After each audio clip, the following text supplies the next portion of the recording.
Si vamos a hablar de literatura medieval, es imposible no mencionar a la Divina Comedia. Su autor fue Dante Alighieri. Se sabe que nació en Florencia, Italia, pero no se sabe cuándo, aunque la mayoría de historiadores coinciden en que nació en el año 1265. Se cree que nació entre mayo y junio porque en esta obra menciona que es del signo Géminis. Es más, ni siquiera sabemos si Dante es su nombre real, porque algunos historiadores sostienen en que se llamó Durante, y también que su verdadero apellido es Alighieri y no Alighieri. Es de género literario épico, y como su nombre indica, es comedia, porque así se denominaba a las historias que tenían un final feliz. Con un narrador en primera persona protagonista, la Divina Comedia es una obra bastante larga y compleja, pero en palabras simples, Dante, mientras se encontraba perdido en un bosque muy oscuro, es acechado por tres fieras muy hambrientas, hasta que llega Virgilio y lo ayuda a salir de ahí, pero en su lugar lo lleva a dar un recorrido por el infierno hasta el final del purgatorio, para encontrarse con su amada Beatriz, que se encuentra en el paraíso. Cuenta con tres personajes principales: Dante Alighieri, autor y protagonista de esta obra, que en vida fue un escritor y político, y representa la condición humana, el poder pecar. Virgilio, que en vida fue un poeta romano, autor de la Eneida, y Dante lo considera su maestro porque fue de gran inspiración para él. En esta obra es quien guía a Dante por el infierno, hasta el final del purgatorio, y representa la razón. Beatriz fue una de las mujeres que se encuentra en el cielo, que encarga a Virgilio que guíe a Dante hasta donde está ella. En la vida real fue la persona a la que Dante más idealizó. Estaba profundamente enamorado de ella, tanto así que la inmortalizó en esta obra, y representa la fe. Su primera ambientación es en un bosque desconocido, simbolizando el pecado, porque menciona que se encontraba en selva oscura y que temía caer en el abismo. También en el mismísimo infierno, el purgatorio y finalmente el paraíso. Es una obra muy alegórica, tiene muchas metáforas y no solo puede entenderse de manera literal, hay muchos símbolos, y esto tiene un porqué, y para entenderlo hay que meternos más de lleno en la vida de Dante. Cuando tenía 5 o 6 años, tuvo que sufrir la muerte de su madre, dejándolo solo con su padre y sus hermanas. 2 años después, conoció a Beatriz, una hermosa muchacha de casi su edad, de la cual quedó completamente enamorado. Pero ese sentimiento no era recíproco. Dante sabía que no tendría ninguna posibilidad con ella, y se conformaba solamente con verla, y eso le bastó para alegrar sus días. Reflejó su amor por ella en muchos poemas, a pesar de que ella contrajo matrimonio con un banquero millonario. Pasando el tiempo, ella comenzó a reconocer a Dante, le estaba empezando a tomar interés, hasta que las poesías de él se hicieron populares, y llegaron a su mano. Para ella, eso era amor bálsamo, es decir, amor tóxico, y no volvió a dirigirle ninguna mirada ni sonrisa. A pesar de eso, otra vez, Dante no dejó de amarla. Más adelante, ella cayó enferma y falleció. Esto causó que él cayera en una profunda depresión. Pasó el tiempo, y Dante contrajo matrimonio y tuvo hijos. Y aún así, seguía amando a Beatriz. Podemos comprender que Dante le idealizó a tal punto de inmortalizarla en su obra, poniéndola en el paraíso, el lugar donde están las almas más puras. Dante, como la mayoría de hombres florentinos de su época, se vio visto en una serie de conflictos bélicos, y después de una serie de sucesos, terminó siendo exiliado de por vida de Florencia, su tierra natal. Asqueado de eso y resignado a no poder volver más a Florencia, empieza a escribir una novela donde hablaría de su depresión, tristeza y enojo, pero con simbolismos. Dante imagina que el infierno tiene forma de cono invertido y que se sitúa debajo de Israel, porque esa es la ciudad de Dios. Esto tiene un significado, porque quiere decir que la ciudad de Dios está sobre el reino de Lucifer. La selva oscura representa el pecado, el mal camino. No daba ningún paso porque tenía miedo a caer. Las fieras que acechaban simbolizan las pasiones, y a su vez la loba representa la avaricia, la pantera la lujuria y el león la soberbia. Pasiones que degradan al ser humano. Vio Virgilio su mayor admiración de él, que en esta obra representa la razón, la sabiduría. La razón debe vencer a las pasiones, debe dominar a las pasiones. Virgilio le advierte que mirará la fealdad del mal, le dice que no se asuste, ya que él le guiará, y cuando él tenga miedo, él lo calmará.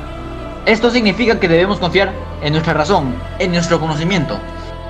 Bajaron del bosque y llegaron al río Aqueronte, el río de los muertos. El caudal del río es el cúmulo de lágrimas de la humanidad, como un presagio de lo horroroso que será el resto del infierno. Abordan un barco que es conducido por Caronte, el barquero de la muerte, que es quien conduce las almas al infierno. Ellos ven una cueva, y encima vio un letrero que decía: por mí se va a la ciudad doliente, por mí se va el eterno sufrimiento. Era el mismísimo infierno. El letrero decía que no hay esperanza en este lugar, y Dante se llenó de espanto, pero Virgilio le dio ánimos a seguir. El infierno se divide en 9 círculos. En el primero están los no bautizados. Ahí están las personas que vivieron antes del nacimiento de Jesús. Hay almas paganas, niños, gente que no conoció este sacramento. Su castigo es simplemente no ver a Dios. Se encontraron a Homero, Horacio, Ovidio, Lucano y a más personas. Llegaron a un castillo rodeado por aguas cristalinas y vieron a Platón y a Aristóteles. En el segundo círculo estaban los lujuriosos, que fueron arrebatados por los goces de la pasión. Vieron a Cleopatra, Helena de Esparta, y su castigo era ser empujados por vientos huracanados y sus gritos eran de horror. Minos examinaba a los condenados. En el tercer círculo estaban los glotones. Se castigaba proporcional a la culpa, hundidos hasta la mitad de una especie de barro infecto, siempre mojados por una lluvia pesada y enferma, mientras Cerbero le devoraba las cabezas a los condenados. En el cuarto círculo estaban los ávaros y los pródigos, los tacaños y los derrochadores. Los del amor al dinero empujaban grandes pesos de un lado a otro, mientras unos se reprochan: ¿por qué gastaste? Y otros: ¿por qué guardaste? En el quinto estaban los iracundos, los enojados. Se golpeaban unos a los otros, se derraman con uñas y dientes y derrochaban su ira entre ellos. En el sexto están los herejes, los que no creen en los dogmas de la Iglesia Católica. Tratan de desvirtuar las ideas y son castigados con el fuego, en sepulcros ardientes, encadenados. En el séptimo círculo están los violentos, contra Dios, contra el prójimo, los asesinos, los violentos contra sí mismos, los suicidas. Están en lagos de sangre hirviendo, simbolizando la sangre de sus víctimas, mientras caen lenguas de fuego con azufre, mientras los centauros les tiraban flechas. Los suicidas, mientras tanto, están convertidos en árboles. En el octavo círculo están los fraudulentos, la mentira, el soborno, los magos, los adivinos. Se encuentran a Gerión, que tiene el rostro de un buen hombre, pero con cuerpo de serpiente, y bíblicamente la serpiente es el símbolo del engaño, de la seducción, y están en pozos llenos de serpientes venenosas. En el noveno círculo están los traidores, un lugar bastante frío donde están congelados en bloques de hielo y en un lago de hielo llamado Cosito. Hay 4 fosas. En el lugar más bajo está Lucifer. Era inmenso, era un ser de 3 cabezas y tenía el rostro más bello. Cuerpo de serpiente y alas de murciélago, describió Dante. Esto representa la antítesis de la Santísima Trinidad, porque Lucifer tiene 3 cabezas, mientras las 3 cabezas tritura a 3 grandes traidores, a Bruto y Casio, y en la cabeza del centro está Judas Iscariote siendo triturado. El infierno tiene una topografía muy variada. Hay precipicios, selvas, valles, abismos, ríos, y el mensaje de esta parte es que el hombre debe alejarse del mal camino. Luego proceden a ir al purgatorio. Para Dante, lo que diferencia el purgatorio del infierno es la esperanza. En la entrada del infierno decía explícitamente que ahí no hay esperanza. Sin embargo, aquí sí la hay. Las almas tienen fe en que podrán llegar al paraíso. Ese lugar se divide en los pecados capitales. Solo se les permitió entrar a Dante porque era una misión de Dios. Un ángel con una espada de fuego le graba 7 peces en la frente, representando los pecados capitales. Y conforme va subiendo, se le irán borrando las P en señal de purificación. En la primera cornisa están los soberbios, siendo obligados a cargar pesadas piedras, y el cuerpo como plomo, representando la humillación. Y lo que más le hiere a un soberbio es ser humillado. En la siguiente cornisa están los envidiosos, con los ojos cosidos, porque la envidia entra por la vista. En la tercera cornisa están los que cometieron el pecado de la ira, y están siendo asfixiados con su propia ira. En la cuarta cornisa está el pecado de la pereza. Ahí corren buscando la misericordia de Dios. En la quinta cornisa están los avaros, las personas que no son justas, caminan desequilibradamente. En la sexta cornisa están los golosos, son castigados con el no poder comer. En la séptima cornisa están los lujuriosos, los apasionados de la carne, tendrán que cruzar columnas de fuego para purificarse. Dante tiene miedo de continuar, pero le recuerdan que más adelante de ese fuego está Beatriz. Este fuego es de purificación, y por ello, Dante necesita estar puro para poder verla. Después, se queda sin pecados capitales. Virgilio, al no ser bautizado, no puede entrar al paraíso, así que se despide de Dante. Luego, él sube hasta el paraíso terrenal y se encuentra con Beatriz, su amor platónico. Se sumerge en el lago Eunoe para purificarse. Dante describe el paraíso como 9 cielos móviles, que dan vueltas alrededor de la tierra. En el primer cielo, el cielo de la luna, aquí están los negligentes, los que hicieron votos a Dios, pero por motivos terrenales abandonaron el camino religioso. En el segundo cielo, el cielo de Mercurio, están los famosos, es decir, los que hicieron su fama haciendo buenas obras, lo divulgaron y lo hicieron público. Según Mateo capítulo 6 versículo 3, dice que lo que hace nuestra mano derecha, que no lo sepa la mano izquierda. En el tercer cielo, el cielo de Venus, es darnos amorosos al prójimo, el amor puro, el amor al bien, las almas amantes. En el cuarto cielo, el cielo del sol, están los sabios. El sol es el símbolo del conocimiento. Y por ello acá están los sabios, los científicos, los teólogos, los filósofos. En el quinto cielo, el cielo de Marte, están los mártires, los que dieron su vida por la causa cristiana. En el sexto cielo, el cielo de Júpiter, están los justos, las autoridades no inescrupulosas, los no corruptos. Dante en el paraíso tuvo dos guías. Una es Beatriz, que representa la fe, y el otro es San Bernardo, que representa la mística. En el séptimo cielo, el cielo de Saturno, están los contemplativos, las almas que se han elevado más arriba de todo placer, de todo lo mundano. En el octavo cielo están los espíritus triunfantes. Es el cielo de las estrellas, los espíritus que vencieron en su propia vida al mal y vencieron las tentaciones. Acá San Pedro lo interroga sobre la fe, Santiago sobre la esperanza y San Juan el Evangelista sobre el amor. En el noveno cielo, el cielo cristalino, está la cándida rosa. Aquí ya no hay mal. Está Jesucristo y su séquito. Se escucha el Hosana, un canto angelical. Hay un cielo inmóvil llamado Empíreo, que es la Trinidad Divina. Dante no tiene palabras para escribirlo porque su conocimiento no le da para más. Esta obra es considerada una obra maestra, y no solo de la literatura italiana, sino de la literatura universal, y con mucha razón. Es increíble la cantidad de simbolismos que contiene.